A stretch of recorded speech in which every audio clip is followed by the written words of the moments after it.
Aroma santan yang mengental bercampur dengan pedasnya cabai rawit memenuhi dapur sempit di bagian belakang rumah mewah itu. Sarah menyeka peluh yang menetes di pelipisnya dengan punggung tangan. Sejak pukul pagi, ia sudah berjibaku dengan wajan-wajan besar, memotong daging, dan meracik bumbu rendang kesukaan ibu. Aduh, Sarah, kamu bisa kerja lebih cepat sedikit tidak sih? Suara melengking itu membuat Sarah tersentak. Rina, kakak ipar pertamanya berdiri di ambang pintu dapur sambil mengibaskan tangan di depan hidung mancungnya. Bau bumbu kamu ini menyengat sekali. Nanti menempel ke gaunku. Bella, kakak ipar kedua, menimpali. Lihat tuh, Mbak. Jam segini dia masih bau bawang. Malu-maluin kalau menantunya rupanya kayak asisten rumah tangga begini. Sarah hanya menunduk, menelan kepahitan. Sudah, Bel. Ayo kita ke depan. Biar saja sih, Upik Abu ini menyelesaikan tugasnya. Jangan lupa, Sarah, nanti piring kotor bekas tamu langsung diangkut ke belakang. Perintah Rina sebelum berlalu. Sarah menghela napas panjang, hatinya perih, tapi ia tak boleh menangis. Halo teman-teman, selamat datang di channel ini. Di sini kita berbagi kisah-kisah kehidupan yang penuh makna dan bisa jadi pelajaran untuk kita semua. Sebelum lanjut ke ceritanya, ayo absen dulu. Tulis di kolom komentar. Kamu menonton dari kota mana saja? Jangan lupa like, komen, dan subscribe supaya tidak ketinggalan cerita berikutnya. Setengah jam kemudian, dapur sudah bersih. Sarah berlari kecil ke paviliun belakang untuk mandi dan berganti pakaian. Ia membuka lemari pakaiannya yang sederhana, menyentuh gamis batik coklat muda terbaik yang ia punya. Saat Sarah sedang mematut diri di cermin yang retak di ujungnya, pintu kamar terbuka. Bayu masuk dengan wajah lelah. Maafkan, Mas. Ya, harusnya kamu duduk manis di depan, bukan jadi juru masak begini. Sarah tersenyum, meraih tangan suaminya yang kasar dan menciumnya. Enggak apa-apa, Mas. Ini kan bentuk bakti aku sama ibu. Asal ibu senang, aku rela capek. Tapi perlakuan Mbak Rina dan Mbak Bella sudah keterlaluan. Mereka memperlakukanmu seperti pembantu. Geram Bayu tertahan. SSTTT. Jangan ribut hari ini. Nanti ibu dengar. Ayo kita ke depan. Acaranya sudah mau mulai. Ruang tamu rumah induk itu sudah disulap menjadi ballroom mini yang gemerlap. Sarah dan Bayu masuk dengan canggung, memilih berdiri di sudut ruangan dekat pilar. Baiklah, ibu-ibu sosial sekalian. Suara Rina terdengar lantang melalui mikrofon. Sebagai wujud rasa syukur dan cinta kami, anak-anak ibu ingin memberikan sedikit tanda kasih. Rina maju dengan langkah anggun. Ia membawa sebuah paper bag berwarna oranye yang sangat khas. Semua mata membelalak. Dengan gerakan dramatis, Rina mengeluarkan sebuah tas tangan kulit berwarna hitam mengkilap. Untuk ibuku tersayang, tas Hermes Birkin asli dipesan langsung dari Paris. Semoga ibu makin cetar, ucap Rina bangga. Ibu tersenyum lebar. Matanya berbinar menerima tas seharga ratusan juta itu. Terima kasih, Rina. Sayang, kamu memang anak yang paling mengerti selera ibu. Selanjutnya, giliran Bella. Ia membawa kotak bludru merah. Saat dibuka, isinya adalah satu set perhiasan berlian, kalung, anting, dan gelang yang berkilauan menyakitkan mata. Kalau Rina kasih tas, Bella kasih isinya. Bu, biar ibu makin bersinar di arisan. Lagi-lagi tepuk tangan riuh terdengar. Ibu memeluk kedua putrinya itu dengan bangga. Anak-anakku memang sukses semua. Ibu bangga sekali sama kalian. Di sudut ruangan, Sarah merasa tubuhnya mengecil. Kotak di tangannya, berisi syal rajut yang ia buat sendiri selama 2 bulan, terasa semakin berat dan memalukan. Ia ingin kabur, lari ke kamar dan sembunyi di bawah selimut. Tapi kakinya seolah dipaku ke lantai marmer yang dingin. Tiba-tiba tatapan mata ibu yang tajam menyapu ruangan dan berhenti tepat di wajah Sarah. Senyum di bibir ibu menghilang, berganti dengan garis tipis yang mengerikan. Mana hadiah dari menantu bungsuku? Sini kamu Sarah, maju ke depan. Jangan cuma bisa numpang makan di pojokan. Langkah kaki Sarah terasa berat. Dengan tangan gemetar hebat, ia menyodorkan kotak kecil sederhana yang dibungkus kertas kado coklat polos. Selamat ulang tahun, Bu. Ini ada syal rajut. Sarah buat sendiri benangnya, khusus supaya ibu tidak kedinginan kalau sedang mengaji di pagi hari. Ibu tidak langsung menerimanya. Hanya dengan ujung jari telunjuk dan jempolnya ibu menjepit ujung bungkusan itu lalu meletakkannya asal-asalan di meja samping. Syal rajut. Ibu mendengus. Di pasar malam juga banyak. Sarah, kamu pikir leher ibu ini jemuran kain lep? Dada Sarah sesak. Udara di sekitarnya terasa menipis. Cukup. Potong ibu tajam. Simpan saja pembelaan dirimu. Karena kamu sudah berani memberi ibu barang murahan di hari istimewa ini, ibu juga punya hadiah untuk kamu. Hadiah yang sangat pantas untuk menantu sepertimu. Ibu merogoh sesuatu dari kolong kursi kebesarannya. Sebuah kotak sepatu bekas yang penyok, kusam, dan berdebu tebal. Bruk. Tanpa aba-aba, ibu melemparkan kotak itu ke arah Sarah. Kotak itu mendarat tepat di ujung kaki Sarah. Sedikit debu mengepul saat kardus butut itu menghantam lantai bersih nan mengkilap. Ambil. Perintah ibu dingin. Istrimu itu tidak tahu diri. Sudah numpang. Tidak bawa harta. Tawa Rina meledak. Itu isinya pasti sikat WC bekas ya atau kain pel butut. Sarah berlutut perlahan. Lututnya menyentuh lantai dingin, sejajar dengan kotak kotor itu. Ia mengulurkan tangannya yang gemetar, menyentuh permukaan kardus yang kasar dan berdebu. Cekrek, cekrek. Bella sibuk memotret Sarah yang bersimpuh di kaki ibu seperti seorang budak. Sarah mendekap kotak sepatu itu ke dadanya. Terima kasih, Bu. Bisik Sarah. Suaranya pecah. Bayu segera merangkul bahunya, menuntunnya menjauh. Sampai di kamar pavilion yang sempit, Bayu langsung membanting pintu. Sarah meletakkan kotak sepatu itu di meja kecil. Kotak itu benar-benar kotor. Namun, saat Sarah memperhatikan lebih teliti di bawah cahaya lampu kamar yang remang-remang, ia melihat sesuatu yang ganjil. Lakban yang menyegel kotak itu bukan lakban plastik biasa, melainkan segel lilin merah tua yang sudah retak dengan cap lambang keluarga yang nyaris pudar. Lambang yang sama dengan yang ada di cincin kawin mendiang ayah mertuanya. Jantungnya berdegup kencang. Mas, panggil Sarah pelan. Firasatnya mengatakan ini bukan sekadar sampah dapur. Buang saja, Dek. Jangan dibuka. Paling isinya cuma bikin sakit hati. Ujar Bayu frustrasi tanpa menoleh. Sarah tidak mendengarkan. Ia membuka tutup kotak yang penyok itu. Bau apek koran lama menyeruak keluar. Di dalamnya memang penuh dengan gumpalan koran bekas yang sudah menguning.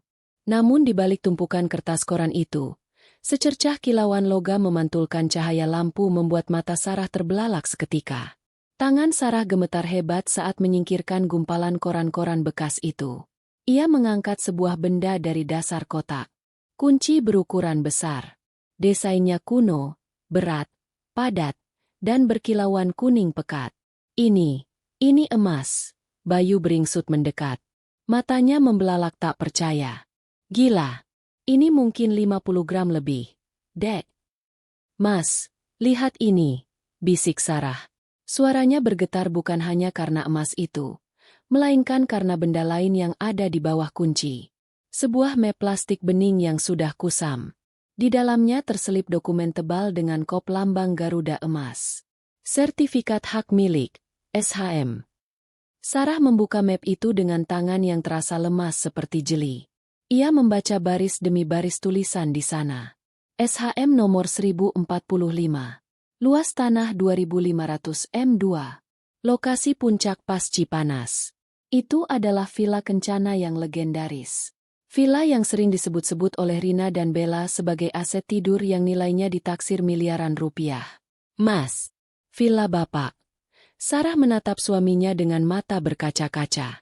Ibu kasih sertifikat villa Bapak buat kita. Bayu menggelengkan kepala. Enggak mungkin. Pasti ada yang salah. Keraguan Bayu terhenti saat selembar kertas folio bergaris jatuh dari sela-sela sertifikat itu. Kertas itu ditulis tangan dengan tinta hitam. Sarah memungut surat itu. Untuk menantuku, Sarah, kalau kamu membaca surat ini, artinya kamu tidak membuang kotak sampah ini. Artinya, kamu masih punya hati untuk menghargai pemberian ibu seburuk apapun bentuknya. Sarah mulai terisak. Ibu tahu ibu keras. Ibu tahu mulut ibu sering setajam silet. Tapi ibu punya mata. Ibu melihat siapa yang menyuapi ibu saat ibu demam tinggi. Mereka pikir ibu buta. Hati orang tua tidak bisa dibeli dengan barang bermerek. Sarah, hati ibu luluh karena bubur ayam buatanmu yang selalu hangat tiap pagi.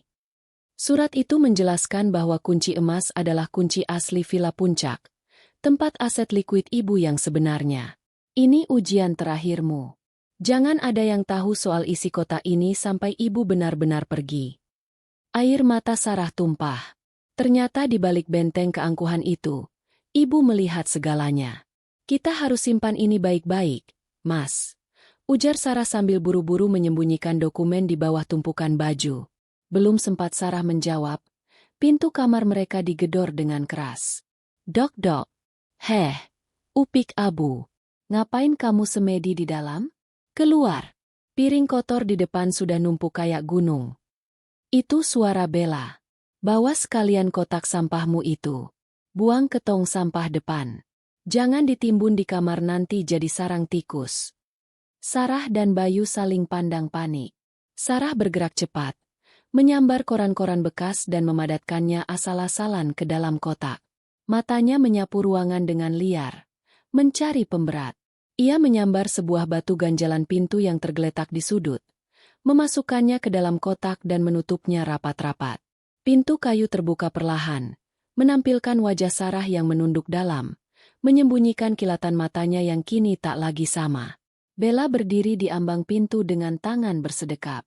Lama sekali kamu meratapi nasib di dalam. Hah? Mana kotak sampahnya? Coba lihat. Sarah mempererat dekapannya pada kotak itu. Cuma kain lap bekas, Mbak, jawab Sarah pelan. Suaranya dibuat segetar mungkin. Sama ada batu asahan pisau yang sudah patah. Ibu bilang ini cocok buat aku yang kerjanya di dapur. Rina tertawa terbahak-bahak. Batu asahan. Ya ampun. Ibu itu memang savage banget. Bella maju selangkah. Sini aku lihat. Jangan, Mbak, seru Sarah. Ia buru-buru merendahkan suaranya. Maksudku isinya kotor sekali. Banyak debu dan maaf. Ada bau kencing tikus. Mendengar kata kencing tikus, Bella sontak melompat mundur sambil menutup hidung. Ih, jorok banget. Ya sudah, sana jauh-jauh lewat pintu samping. Jangan lewat ruang tamu utama. Sarah mengangguk patuh. Ia berjalan menuju tempat sampah besar di dekat gerbang dan meletakkan kotak sepatu itu hati-hati di tumpukan paling atas. Pesta mulai surut. Sarah membawa nampan berisi teh hangat untuk ibu. Saat Sarah meletakkan cangkir teh, mata mereka bertemu hanya sedetik. Ibu menatap Sarah dengan sorot mata lelah namun penuh tanya. Sarah membalasnya dengan anggukan sangat tipis. Sudut bibir ibu berkedut membentuk senyum samar. Tehmu, lumayan malam ini, tidak terlalu manis. Itu adalah pujian tertinggi yang pernah keluar dari mulutnya. Ibu, ayo foto keluarga terakhir sebelum tutup acara. Teriak Rina yang tiba-tiba muncul menarik tangan ibu dengan kasar. Brooke, belum sempat kilat kamera menyambar. Tubuh ibu tiba-tiba terkulai lemas. Ia ambruk ke lantai. Sarah yang paling sigap, langsung menembus kerumunan, menopang kepala ibu di pangkuannya. Napas ibu tersengal-sengal. Tangannya mencengkeram erat pergelangan tangan Sarah. Jaga, bisik ibu dengan suara yang terdengar seperti parutan kasar. Matanya menatap lurus ke manik mata Sarah. Jaga kotaknya. Kesadaran ibu pun hilang sepenuhnya. Sudah hampir seminggu ibu terbaring koma. Sarah yang menjaga 24 jam. Pagi itu saat Sarah kembali ke rumah induk, ia menemukan lemari pakaian ibu sudah acak-acakan. Rina dan Bella sudah mulai menjarah harta ibu. Sarah kembali ke rumah sakit. Dari balik tirai penyekat, terdengar Rina dan Bella berbicara dengan seorang notaris. Kita ini butuh dana cepat buat bayar biaya rumah sakit yang mahal ini. Pak, Masa nunggu ibu mati dulu baru bisa jual rumah? Lalu Bella menyuarakan kecurigaan. Mbak, ingat enggak waktu pesta ultah? Ibu kasih kotak sepatu itu ke si Sarah. Jangan-jangan kuncinya bukan sampah. Sarah menoleh cepat ke arah Bayu. Wajah suaminya juga pucat pasi. Lari. Mas. Cepat. Desis Sarah mendorong punggung suaminya dengan panik. Jangan sampai mereka mendahului kamu ke paviliun. Selamatkan kotaknya. Bayu mengangguk dan berlari kencang. 2 hari kemudian, tanah merah di pemakaman masih basah. Begitu mobil iring-iringan keluarga tiba di depan rumah induk, sebuah truk box besar sudah terparkir. Mulai detik ini, ucap Rina lantang, rumah ini disita oleh ahli warisah, yaitu saya dan Bella. Apa maksud Mbak Rina? Aku juga ahli waris. Anak yang enggak berguna enggak dihitung, potong Bella sinis. Barang-barang kalian di paviliun sudah kami keluarkan semua. Rina menunjuk ke arah selokan di luar pagar. Di sana tertumpuk kantong-kantong plastik hitam besar berisi baju-baju Sarah dan Bayu. Ambil sampah kalian dan pergi dari sini. Jangan pernah injakan kaki di rumah ini lagi. 2 orang penjaga mendorong Bayu dan Sarah dengan kasar hingga mereka terhuyung mundur. Gerbang besi ditutup dengan dentuman keras. Langit mulai meneteskan gerimis. Mas, kita mau kemana? Isak Sarah mendekap baju gamisnya yang kotor terkena lumpur. Bayu berlutut, merogoh ke dalam tas ransel lusuh yang ia gendong erat-erat. Waktu kamu suruh aku lari dari rumah sakit, aku sampai tepat waktu sebelum mereka ganti kunci paviliun. Bisik Bayu, menepuk tas ranselnya. Mereka pikir kita cuma bawa sampah. Kita pulang ke istana kita yang sebenarnya. Motor tua Bayu menderu payah menanjak jalanan berkelok yang licin. Mereka berhenti di depan sebuah gerbang besi tua yang tinggi menjulang. Bayu merogoh saku jaketnya, mengeluarkan kunci emas besar dari kotak sepatu. Kunci itu memutar mekanisme rumit pintu utama dengan mulus. Aroma kayu tua menyeruak keluar. Di balik kesuraman eksteriornya, interior villa itu terjaga dengan sempurna. Bayu dan Sarah berjalan ke ruang kerja Bapak. Bayu membuka panel kayu tersembunyi di dinding, tempat brankas besi kuno tertanam. Klek-klek-klek. Pintu brankas terbuka. Sarah menyinari bagian dalamnya. Matanya terbelalak hingga nyaris keluar. Di rak atas bertumpu gepokan uang tunai dan dolar. Di rak tengah berjejer logam-logam mulia batangan ukuran kilogram. Di rak paling bawah terdapat tumpukan map tebal dan sebuah buku catatan kecil berwarna hitam berjudul Catatan Hutang Anak-anak. Mas, Isak Sarah mengangkat sebatang emas yang beratnya sekilo itu. Mereka mengusir kita dengan baju di badan, tapi ibu membekali kita dengan kerajaan. Sarah berdiri. Wajahnya keras dan dingin. Nyalakan gensetnya. Mas. Lalu besok pagi panggil pengacara terbaik di kota ini. Kita akan mulai menagih apa yang menjadi hak kita. 2 minggu telah berlalu sejak malam pengusiran itu. Pagi itu, Sarah duduk di kursi kulit di ruang kerja Bapak yang kini telah bersih mengkilap. Sarah mengenakan setelan sutra berwarna krem yang elegan. Wajahnya memancarkan aura dingin yang mengintimidasi. Di hadapannya duduk Pak Burhan, pengacara senior kepercayaan mendiang Bapak. Luar biasa, gumam Pak Burhan takjub. Buku ini bukan sekadar catatan harian. Ini adalah kumpulan bukti transfer dan surat pengakuan utang yang ditandatangani di atas meterai oleh Rina dan Bella. Secara hukum perdata, total utang mereka kepada ibu jauh melebihi nilai warisan yang seharusnya mereka terima. Pak Burhan menjelaskan bahwa surat wasiat, yang ditemukan di kotak sepatu, menunjuk Sarah sebagai eksekutor testamen tunggal. Kita tidak perlu menyerang frontal.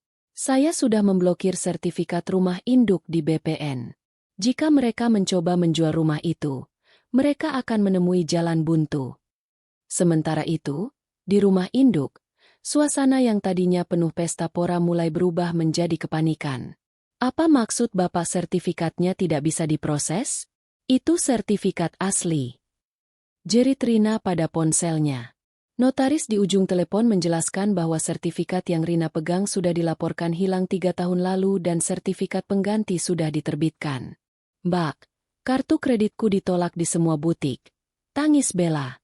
Rekening utama ibu yang kita pakai sudah dibekukan oleh pihak ketiga. Tiba-tiba bel pintu depan berbunyi. Seorang kurir mengantar sebuah amplop coklat tebal dari kantor hukum Burhanu Rekan. Rina merobek segelnya. Di dalamnya terdapat salinan fotokopi buku catatan hitam ibu.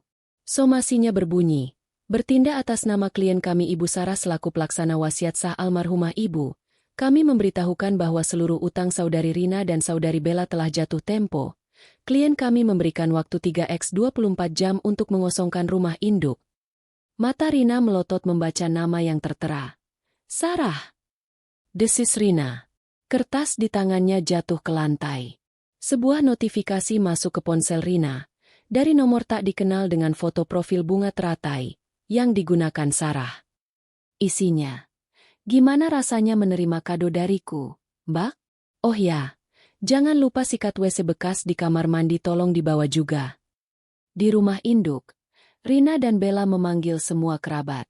Mereka menuduh Sarah memalsukan tanda tangan ibu. Tiba-tiba suara deru mobil Mercedes-Benz hitam memasuki halaman. Bayu keluar, tampak berwibawa, membukakan pintu untuk Sarah yang mengenakan setelan blazer putih gading. Di belakang mereka, Pak Burhan dan 2 petugas polisi berjalan tegap. Curi. Sarah tersenyum miring. Ia memberi isyarat pada Pak Burhan. Koper dibuka. Proyektor dinyalakan. Gambar pertama muncul. Rekaman CCTV dari kamar ibu di rumah sakit, memperlihatkan Rina dan Bella menggeledah tas ibu yang sedang koma dan tertawa-tawa. Slide berganti. Kini tampil daftar mutasi rekening yang menunjukkan pinjaman miliaran rupiah Rina dan Bella dari ibu. Kalian bukan pewaris. Kalian adalah debitur yang gagal bayar. Kalian parasit yang menggerogoti ibu sampai ke tulang sumsum. Jelas Sarah lantang. Rina menjerit histeris. Tapi Bayu menepis tangan Rina yang hendak menampar Sarah. Cukup, Mbak. Jangan pernah sentuh istriku lagi. Sarah melemparkan kantong plastik hitam ke pangkuan Rina. Kemas barang-barang pribadi kalian, baju, make up, dan tas-tas palsu kalian. Saya beri waktu 1 jam. Sarah tersenyum dingin. Tas Hermes dan berlian pemberian ibu itu semuanya barang KW super yang ibu beli di Mangga 2. Ibu tahu kalian cuma peduli gengsi. Jadi ibu kasih gengsi palsu untuk anak-anak palsu. 6 bulan kemudian, Villa Kencana telah berubah wajah menjadi rumah singgah bagi lansia yang terlantar. Yayasan yang didirikan Sarah untuk mengenang ibu. Malam itu, Sarah dan Bayu duduk bersisian di ruang kerja, menonton video terakhir ibu di flash disk. Wajah ibu muncul. Assalamualaikum, anak-anakku Bayu dan Sarah. Kalau kalian menonton ini, artinya rencana kotak sepatu ibu berhasil. Maafkan ibu, ya. Ibu lakukan itu bukan karena ibu benci, tapi ibu sedang melatih mentalmu. Ibu harus membuatmu kuat, tahan banting, dan terbiasa menelan paku. Ibu tersenyum lembut. Kotak sepatu itu, ibu pilih karena itu melambangkan kalian. Luarnya kotor, bekas injakan, tidak berharga, tapi di dalamnya ada emas murni. Sementara Rina dan Bella, mereka seperti kotak perhiasan beludru yang cantik, tapi isinya kosong. Video berakhir. Pengakuan itu lebih berharga daripada tumpukan emas batangan di brankas. Kemudian, Sarah memajang sebuah kotak kaca elegan di atas perapian villa. Di dalamnya dipajang, bukan berlian atau mahkota, melainkan kotak sepatu kardus yang penyok, kusam, dan berdebu. Di bawahnya terukir plakat emas kecil bertuliskan, "Jangan menilai emas dari debunya. Jangan menilai cinta dari kemasannya." Sarah menggenggam tangan Bayu. "Terima kasih, Bu. Ujiannya sudah selesai."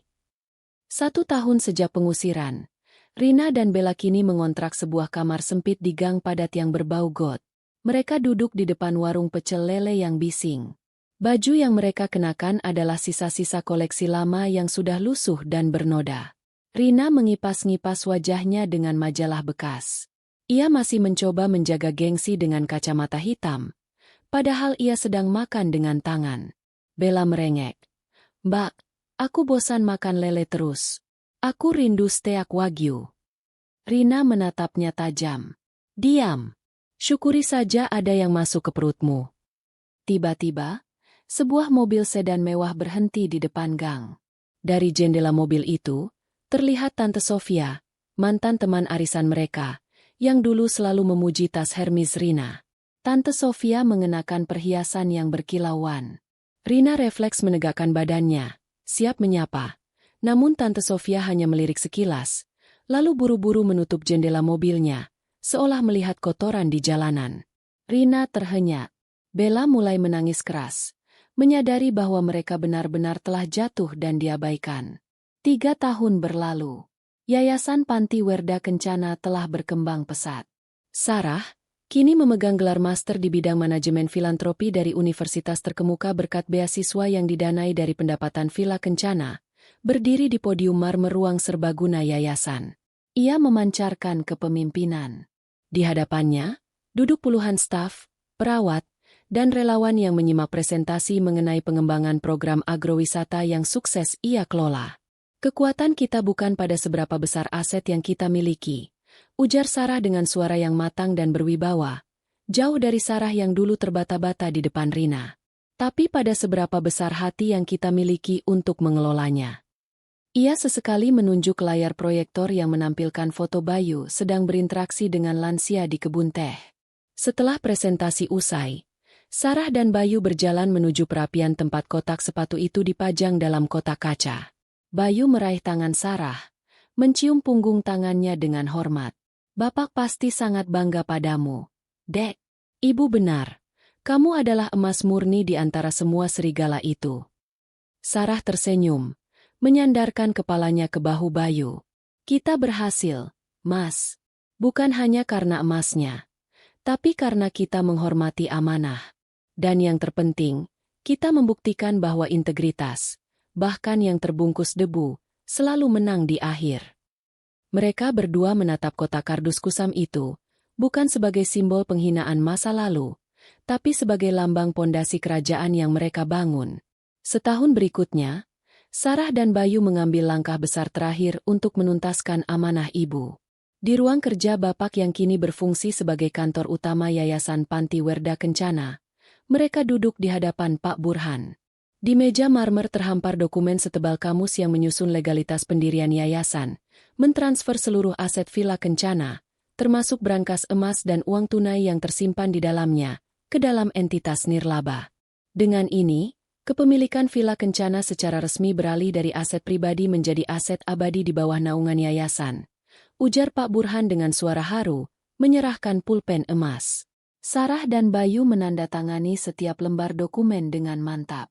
Harta ini bukan milik kita, Mas. Ini milik Ibu, yang kini menjadi milik para lansia yang membutuhkan, bisik Sarah. Mereka berdua berdiri, menatap figura besar berisi foto ibu mertua yang kini tersenyum lembut, terpajang di dinding.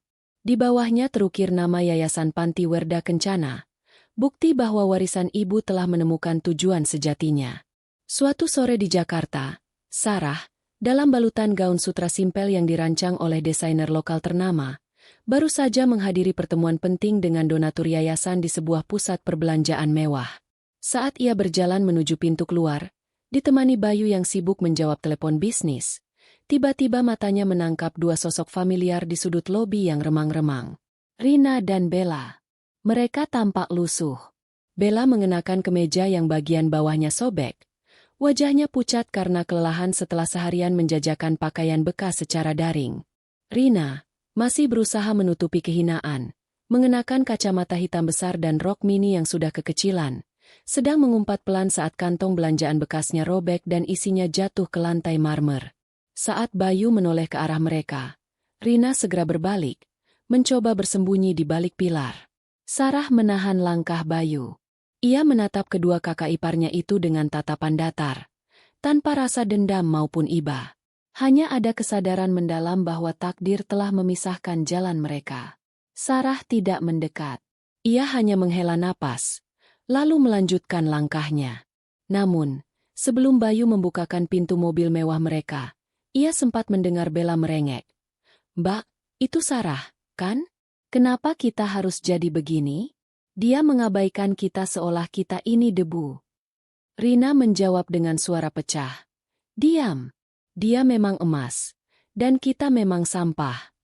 4 tahun berlalu. Pada peringatan kematian ibu, Sarah datang sendiri ke pemakaman di tengah cuaca sejuk dan berkabut.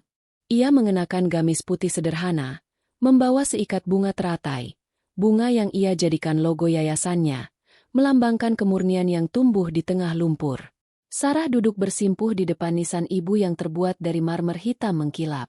Bayu menunggu di kejauhan, memberikan ruang privasi. Sarah meletakkan bunga teratai di atas makam. Ia menyentuh nisan itu dengan ujung jarinya. Ibu, bisik Sarah lembut. Suaranya tenang dan penuh kedamaian. Villa Kencana sudah menjadi rumah untuk 75 lansia terlantar. Mereka mendapatkan bubur ayam hangat setiap pagi, dan Sarah yang memasaknya sendiri, persis seperti yang ibu suka. Sarah tersenyum tipis. Ujian Sarah sudah selesai, Bu. Kami berhasil. Sarah tidak lagi membenci kotak sepatu itu. Justru kotak itu kini menjadi lambang kehormatan kami. Terima kasih, Bu. Terima kasih untuk semua pelajaran berharga. Setelah mengheningkan cipta sebentar, Sarah berdiri. Ia melihat ke arah Bayu yang tersenyum hangat. Di matanya, tidak ada lagi rasa sakit atau kepahitan masa lalu. Hanya ada visi yang jelas tentang masa depan yang dibangun di atas integritas dan cinta yang sejati. 5 tahun setelah pengusiran, Yayasan Panti Werda Kencana merayakan hari jadinya yang kelima. Sarah, kini seorang CEO filantropi terkemuka, berdiri di podium yang dikelilingi taman rimbun villa. Ia mengenakan kebaya modern berwarna hijau zamrud yang elegan, memimpin upacara peresmian gedung baru untuk fasilitas kesehatan lansia. Di hadapan ratusan tamu penting, termasuk pejabat daerah dan donatur besar, Sarah berbicara dengan keyakinan yang mengakar kuat. Kami mulai dari sebuah kotak sepatu bekas, sebuah hadiah yang mengajarkan kami tentang nilai sejati, ujar Sarah, suaranya jernih dan bersemangat. Ia menunjuk ke arah perapian di dekat pintu masuk yang memajang kotak kusam itu di dalam kotak kaca pelindung. Ibu mertua saya mewariskan bukan hanya kekayaan, tapi juga filosofi bahwa kehormatan sejati tidak terletak pada apa yang kita pakai, tapi pada bagaimana kita melayani mereka yang tidak berdaya. Bayu, yang kini menjabat sebagai ketua Dewan Pengawas Yayasan, berdiri di sampingnya dengan bangga. Rambutnya mulai disisir rapi dan berwibawa, mencerminkan pasangan hidup yang telah menemukan jalannya. Di Jakarta, Rina dan Bella kini bekerja membersihkan toilet di sebuah terminal bus antar kota. Pekerjaan yang mereka benci namun harus mereka jalani untuk bertahan hidup. Pakaian seragam kerja mereka yang kebesaran berbau pembersih lantai yang menyengat. Bella mendengus saat membersihkan noda membandel di ubin. Aku benci hidup ini, Mbak. Kenapa kita harus berakhir begini? Rina, yang sedang menyeka cermin kusam, tidak menjawab. Pandangannya kosong. Tiba-tiba, televisi besar di ruang tunggu penumpang yang bising menyiarkan berita sore. Wajah Sarah muncul di layar, diapit oleh Bayu dan Pak Burhan, saat Sarah menerima penghargaan sebagai tokoh filantropi terbaik tahun ini dari Kementerian Sosial. Rina dan Bella terdiam, membeku di tempat, serbet kotor di tangan mereka menjuntai. Judul berita berkedip di layar, dari kotak sepatu usang menuju kerajaan kebaikan, kisah inspiratif CEO Yayasan Kencana. Kontras antara kemewahan Sarah di layar dan kehinaan mereka di depan toilet umum itu begitu menyakitkan. Mereka tidak lagi menangis, hanya ada rasa kosong dan penyesalan yang terlambat. Senja di puncak, Sarah dan Bayu berjalan bergandengan tangan di area agrowisata yayasan, melewati ladang teh yang hijau subur. Mereka berhenti di dekat sebatang pohon kenari muda yang baru ditanam. Di akarnya, Bayu meletakkan buku catatan utang hitam milik ibu, membungkusnya dalam kain sutra putih. Semua utang sudah lunas, Mas. Kini saatnya menanam warisan baru, kata Sarah, menaburkan sedikit tanah di atas akar pohon. Bayu mengangguk, memeluk istrinya dari belakang. Angin sejuk menerpa wajah mereka. Pohon ini akan tumbuh menjadi teduh, Dek. Sama seperti kasih sayang ibu yang tersembunyi, bisik Bayu.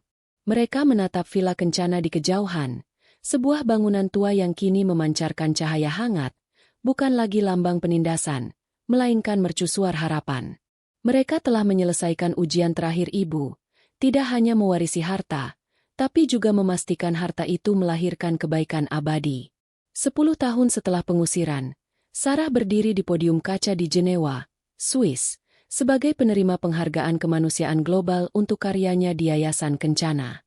Rambutnya kini ditata rapi di bawah jilbab sutra yang lembut, memancarkan kedewasaan dan otoritas.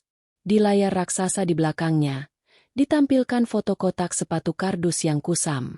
Bagi banyak orang, ini adalah sampah, ujar Sarah dalam bahasa Inggris yang fasih, suaranya tenang. Bagi saya, ini adalah peta jalan menuju integritas. Ibu mertua saya mengajarkan bahwa warisan sejati bukanlah apa yang kita terima, melainkan apa yang kita berikan. Bayu, yang duduk di barisan depan bersama duta besar dan para dermawan, menatap istrinya dengan mata berkaca-kaca. Ia melihat bukan hanya istrinya, tetapi perwujudan sempurna dari amanah terakhir ibunya, kini diakui dunia. Di Jakarta, Rina dan Bella kini mengais sisa makanan di dapur umum pinggir kota, sebuah aktivitas yang harus mereka lakukan untuk menyambung hidup setelah bisnis kecil-kecilan mereka bangkrut. Mereka mengenakan pakaian sumbangan yang tidak pas di badan. Saat mereka mengantre dengan mangkuk plastik, Bella melihat seorang wanita tua di depannya mengenakan syal rajutan coklat muda yang sangat familiar. Syal itu persis seperti syal yang dulu Sarah buat untuk ibu mertuanya. "Nenek, syal itu bagus sekali," gumam Bella pahit, masih memegang sisa-sisa gengsinya. Nenek itu tersenyum tanpa gigi. "Oh, ini dari anakku, Sarah. Dia memasak bubur ayam hangat untuk kami setiap pagi di Panti Werda Kencana. Dia wanita yang baik sekali, permata yang muncul dari lumpur." Rina yang mendengar nama itu sontak membuang mangkuknya. Isi bubur murah itu tumpah ke aspal. Kebaikan Sarah, yang kini menjadi legenda di antara orang miskin, adalah siksaan terbesar bagi mereka karena setiap cerita kebaikan Sarah menusuk kesadaran mereka tentang kegagalan abadi mereka. Setelah kembali dari Jenewa, Sarah kembali ke Villa Kencana. Ia berhenti sejenak di depan perapian. Di balik kotak kaca kristal yang elegan, kotak sepatu kardus kusam itu tetap tersimpan, menjadi pusat perhatian setiap tamu yang penasaran dan membutuhkan pengingat akan filosofi yayasan. Sarah mendekat, mengamati debu yang seolah tidak pernah hilang dari permukaan kotak itu. Ia membaca plakat emas kecil di bawahnya. "Jangan menilai emas dari debunya. Jangan menilai cinta dari kemasannya." Ia tersenyum tipis. Warisan sejati ibu bukanlah miliaran rupiah, melainkan kekuatan moral dan keikhlasan yang kini ia tanamkan pada setiap lansia dan staf di yayasan. Kotak sepatu itu bukan lagi kenangan pahit, melainkan kompas hidup yang selalu menuntunnya, memastikan integritas selalu menjadi mata uang tertinggi dalam kerajaan yang mereka bangun. 12 tahun sejak ibu meninggal, visi Sarah semakin mendalam. Ia menggunakan sebagian besar aset dari brankas Villa Kencana untuk mendirikan Rumah Kemuliaan Kotak Sepatu, sebuah pusat pelatihan keterampilan untuk janda dan wanita yang rentan secara ekonomi di pusat kota Jakarta, memastikan warisan ibu menghasilkan kebaikan yang abadi. Pagi itu, dalam upacara peresmian yang dihadiri oleh Menteri Sosial, Sarah, mengenakan setelan blazer batik tulis sutra yang berkelas, berdiri di podium dengan aura yang memancarkan kedamaian dan kekuatan. Di tangannya, ia memegang bukan pulpen emas, melainkan syal rajut coklat muda yang dulu ia buat untuk ibu. "Kami membangun tempat ini di atas filosofi yang sederhana," ujar Sarah. "Bahwa integritas tidak peduli seberapa kotor dan berdebu kemasannya. Dulu, saya dihina karena syal rajut dan bubur ayam. Tapi hari ini, kita buktikan, bubur ayam hangat dan keikhlasan akan selalu menjadi emas murni yang menumbuhkan kemuliaan di tengah lumpur." Saat tirai dibuka, terpampanglah logo yayasan, bunga teratai yang dikelilingi oleh ukiran kunci emas kuno. Sementara Yayasan Kencana terus berkembang, Rina dan Bella tenggelam semakin dalam. Setelah pekerjaan membersihkan tole terminal bus, mereka kini berjuang menjadi pemulung kecil-kecilan. Suatu siang yang terik di jalanan Jakarta yang ramai, mereka mengais botol plastik bekas di dekat sebuah penampungan sampah. Wajah mereka ditutupi debu jalanan. Tiba-tiba, Sirene motor pengawal terdengar. Iring-iringan 3 mobil van mewah milik Yayasan Kencana melintas, membawa rombongan lansia dari Villa Kencana untuk kunjungan medis rutin. Di mobil paling depan, Sarah terlihat samar-samar di kursi belakang, mengenakan setelan putih gading yang bersih, tersenyum dan berbicara lembut dengan seorang nenek di sampingnya, persis seperti Sarah yang dulu mereka hina sebagai upik abu. Bella menjatuhkan karungnya. Ia menatap Rina. "Mbak, itu Sarah. Dia bahkan tidak melihat kita. Kita benar-benar sampah," lirih Bella dengan suara yang hampa. Rina hanya menatap kosong. Kacamata hitamnya nyaris jatuh dari wajahnya yang kuyu. Ia merasakan kepedihan yang tajam, bukan lagi karena kemarahan, tapi karena penyesalan yang terlambat menyadari bahwa mereka telah membuang emas murni demi sebatang kayu lapuk. 20 tahun berlalu.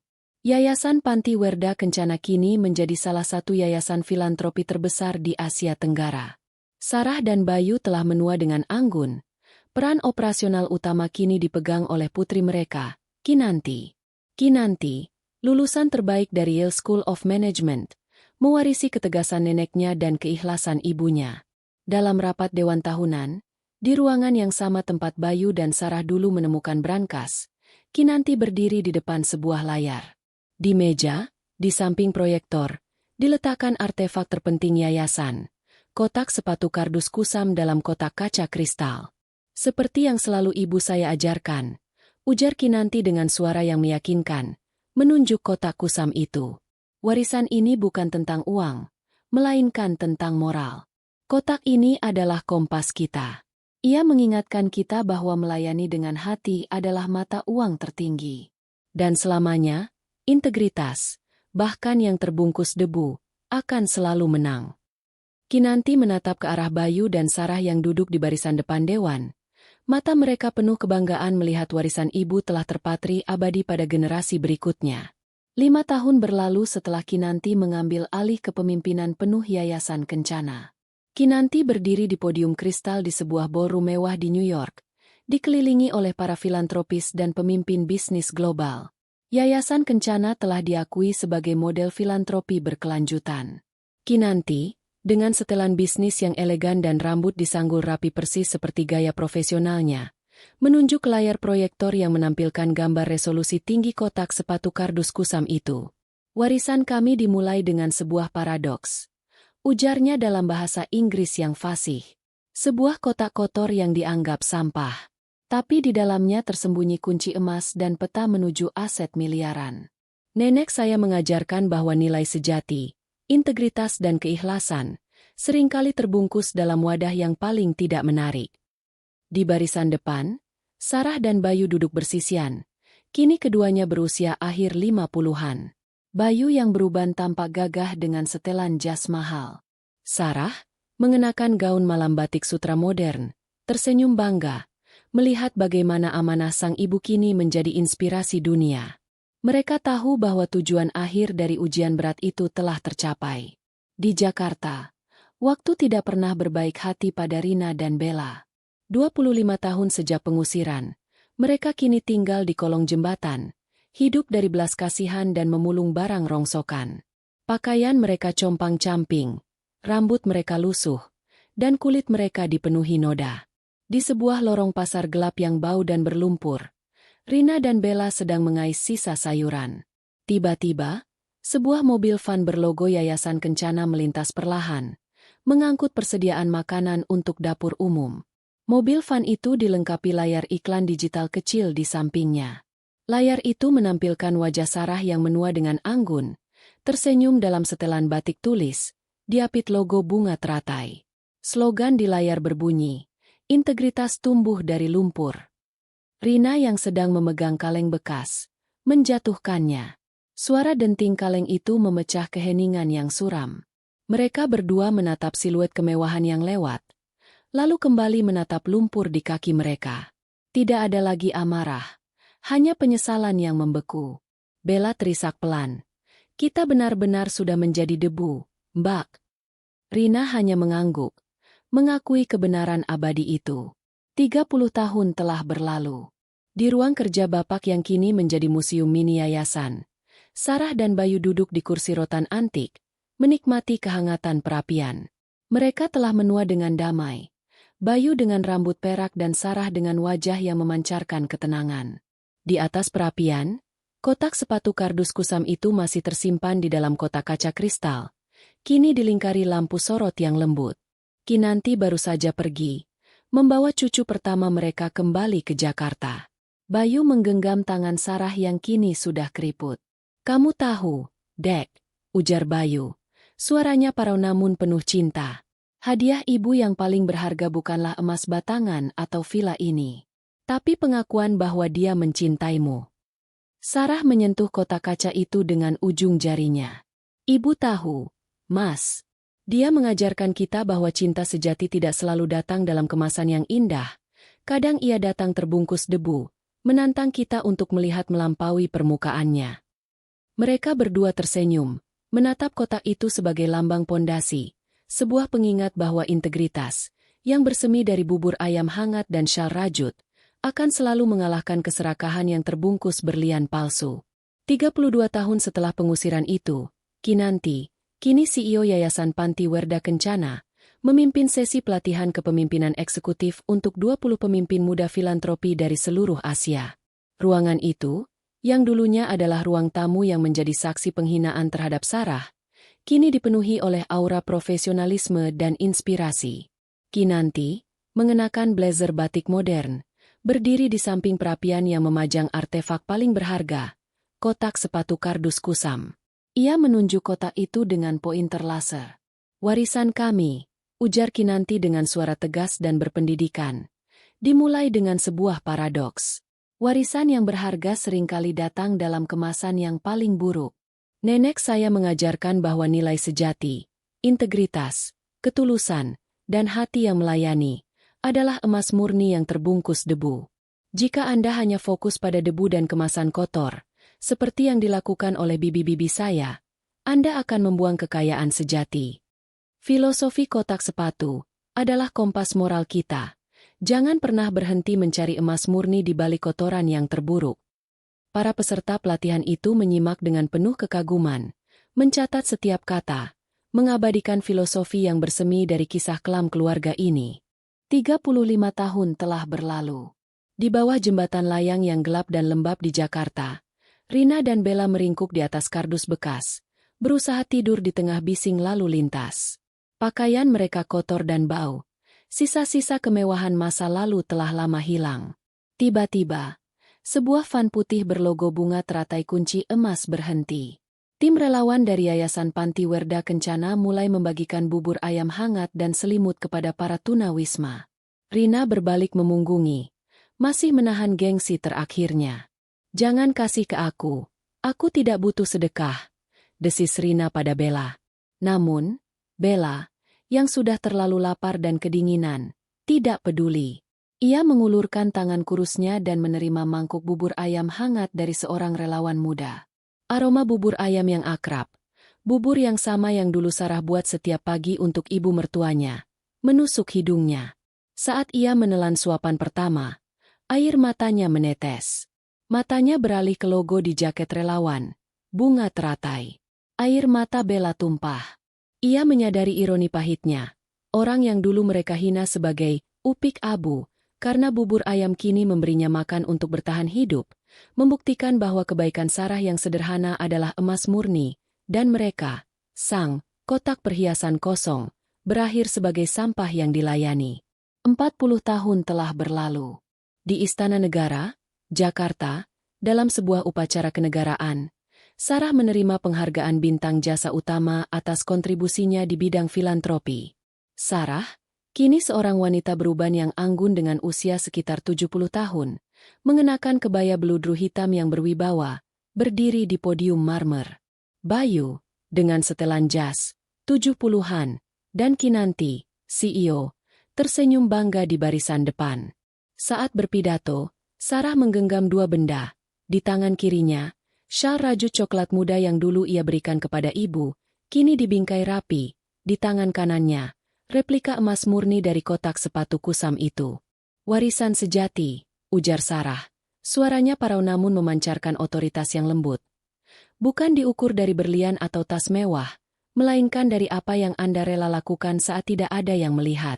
Syal rajut ini dan kotak sepatu ini, katanya, mengangkat kedua benda itu, adalah bukti bahwa integritas, keikhlasan yang terbungkus debu, akan selalu melahirkan kerajaan kemuliaan abadi.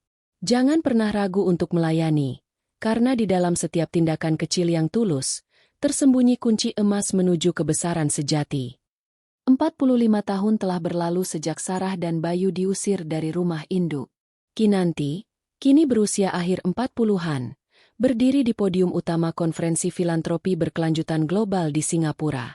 Mengenakan setelan blazer batik tulis sutra modern yang melambangkan kekayaan budaya dan profesionalisme, ia memancarkan aura kepemimpinan yang dingin dan terpelajar, warisan visual dari ibunya. Di hadapan ribuan delegasi dari seluruh dunia, Kinanti berbicara tentang Yayasan Kencana. Kekuatan terbesar kami bukanlah dana abadi yang kami miliki, melainkan filosofi yang membentuknya, ujar Kinanti dengan intonasi fasih. Tiba-tiba, layar raksasa di belakangnya menampilkan gambar resolusi tinggi dari sebuah artefak.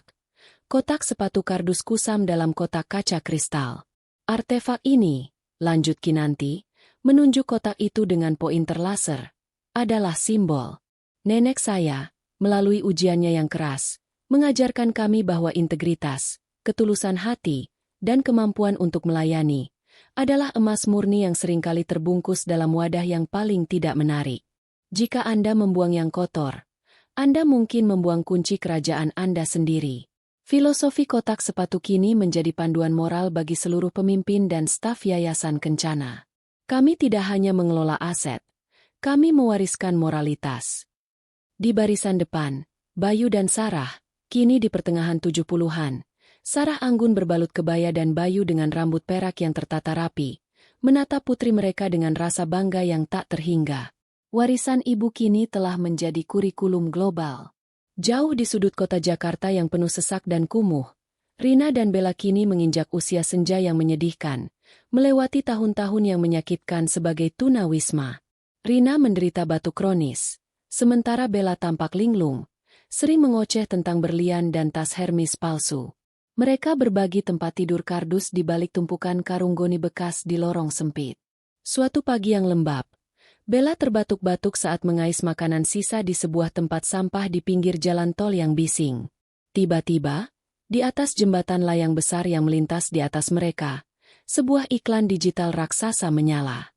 Iklan itu menampilkan foto besar Sarah, dengan usia sekitar 70-an, elegan, berwibawa, sedang tersenyum lembut, diapit oleh Bayu dan Kinanti, dengan latar belakang villa Kencana yang megah. Teks di iklan itu berbunyi, Yayasan Kencana, mengubah debu menjadi emas murni. Rina, yang tadinya menunduk malu, refleks mengangkat wajahnya. Matanya yang cekung menatap potret Sarah di ketinggian. Senyum kebaikan Sarah di iklan itu, yang kini menjadi simbol harapan publik, menusuk hati Rina dan Bella lebih tajam daripada pisau. Rina hanya bisa bergumam, suaranya serak dan nyaris tak terdengar. Kita yang membuangnya. Keduanya terdiam, terpaku di bawah bayangan kemuliaan Sarah, dikelilingi oleh debu dan kotoran yang mereka anggap sebagai rumah. 50 tahun telah berlalu sejak Bayu dan Sarah diusir. Kini, Kinanti telah sepenuhnya mengambil alih yayasan, dan Sarah serta Bayu menikmati kedamaian usia lanjut di Villa Kencana. Sore itu, mereka duduk di kursi rotan antik di teras villa, memandang matahari terbenam di atas kebun teh yang subur. Di hadapan mereka, di bawah pohon kenari yang dulu ditanam Bayu dan Sarah, kini berdiri tinggi dan rindang, beberapa cicit mereka berlarian, tertawa riang. Bayu, dengan suara yang dipenuhi nostalgia, menunjuk ke perapian di ruang tamu yang terlihat melalui jendela kaca, tempat kotak sepatu itu masih bersemayam dalam kotak kristal. Lihat, Dek, 50 tahun. Dan kotak itu masih menjadi pusat dari segalanya, ujar Bayu, mengusap lembut tangan Sarah. Sarah tersenyum damai. Wajahnya yang keriput memancarkan kebijaksanaan yang mendalam. Kotak itu adalah bukti, Mas, bahwa warisan yang kita tinggalkan bukanlah seberapa banyak aset yang kita miliki, melainkan seberapa besar integritas yang kita ajarkan. Ibu tidak mewariskan emas untuk kita simpan, tapi untuk kita bagi dan tumbuhkannya. Mereka berdua bersandar satu sama lain, menyaksikan matahari terbenam yang damai, menyadari bahwa ujian berat itu bukan hanya membentuk mereka, tetapi juga memastikan kebaikan yang mereka tabur akan bersemi abadi, dari generasi ke generasi.